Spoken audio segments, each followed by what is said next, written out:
Okay, tapusin natin yung part 2. Ito yung karugtong ng part 1 kung paano mag-affiliate ng products from Shopee. Okay, let's start now.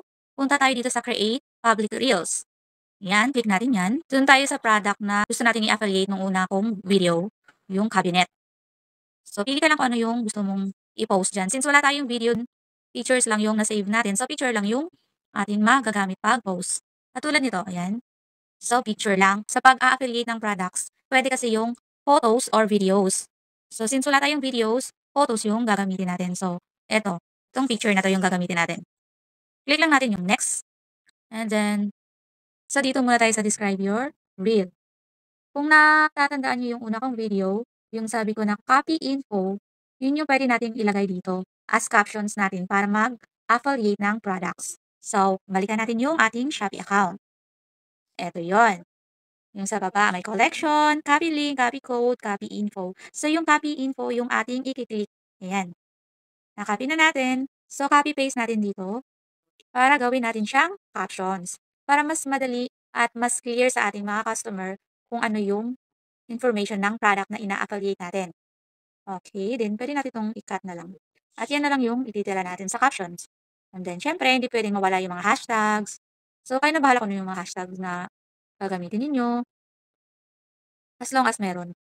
Then, yan, okay na yung captions natin. At meron na rin tayong mga hashtags. Okay. Dito naman tayo sa baba.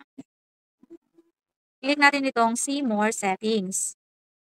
Dito tayo sa earn money. Yan. Click natin itong add product links. So, dito na natin i-copy paste yung kinapi natin na link doon sa ating Shopee account. Okay, click natin yan. Then, makikita nyo dito sa baba, merong other options. Itong create custom link. Ito yung i-click natin. Then, ito na yung lalabas. Ngayon, balik tayo sa ating Shopee account. Copy natin yung link. Ayan. Then, balik sa Facebook natin.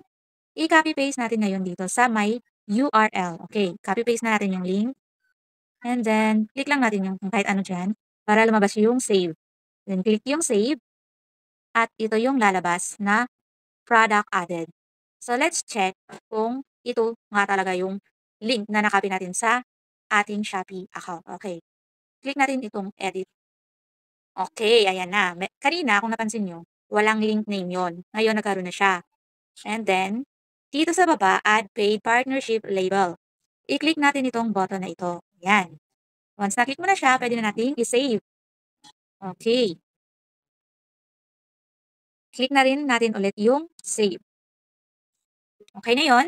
As you can see, dito sa earn money, may nakalagay na dyan na SIB 40 to 50 centimeters. So, ito yung link ng product na na-affiliate natin. So, check natin dito sa part na this looks like a branded content post. So, i-click natin dito.